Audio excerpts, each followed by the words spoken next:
নমস্কার সকলকে, আমার একটা নতুন ব্লগে আপনাদের সকলকে স্বাগত। তো আগের দিন যেরকম দেখলেন আমরা কালিম্পংয়ে পৌঁছে গেছি, তো পৌঁছেই আমরা রেডি হয়ে বেরিয়ে গেছি। আজকে আমাদের ফার্স্ট ডেস্টিনেশন ছিল ডেলো পার্ক।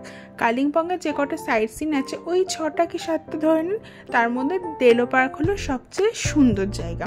কেন সুন্দর জায়গা আপনারা নিজেরা দেখলেই বুঝতে পারবেন।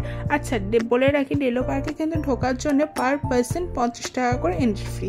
এবার বুঝতে পারছেন কেন সুন্দর জায়গা। চারিদিকটা এত সুন্দর ফুল, এই ফুলগুলো চারিটা দিক ভরে রয়েছে এবং পুরো রাস্তাটা ভরে রয়েছে এই ফুলগুলো। আর এখান দিয়েই আপনাকে একটু হেঁটে ওপরে যেতে হবে। এখানে 2-1টা ভিউ পয়েন্টস রয়েছে, সেগুলো দিয়েই আপনি দেখবেন। তো আমরা সচরাচর প্রথম দিনকে 2খানা মাত্রই ভিউ পয়েন্ট কভার করতে পেরেছি, কারণ আমাদের টাইমের অভাব ছিল।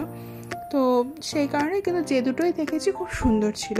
এই যে আমরা কালিম্পংয়ের ডেলো পার্কেই আছি। ডেলো পার্কের ফার্স্ট যে ভিউ পয়েন্ট, এখান থেকে না পুরো মেঘে ঢাকা শহরটা দেখা যাচ্ছে। পাহাড়ের মাঝখানে মেঘের আর কি বলবো, পাহাড়ের এক অদ্ভুত খেলা। খুব ভালো লাগবে, মনটা একদম পুরো।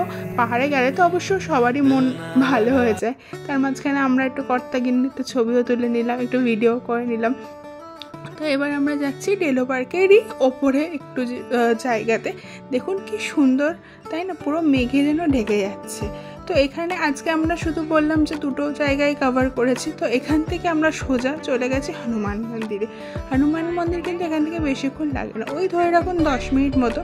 তো আপনারা চাইলে এই রাস্তাটা দিয়েও যেতে পারেন, আবার পাশেও সিঁড়ি আছে। হ্যাঁ, বলে রাখি, এখানে কিন্তু আপনাদেরকে একটু সিঁড়ি ভেঙে উঠতে হবে, আর সিঁড়িটা অনেকটাই খাড়ায়। আর দেখুন ওপর থেকে ভিউ পয়েন্টটা কি সুন্দর লাগছে, পুরো মানে সিটিটাকে দেখা যায়। আমি যতটা আমার ক্যামেরাতে পেয়েছি ততটা ক্যাপচার করেছি।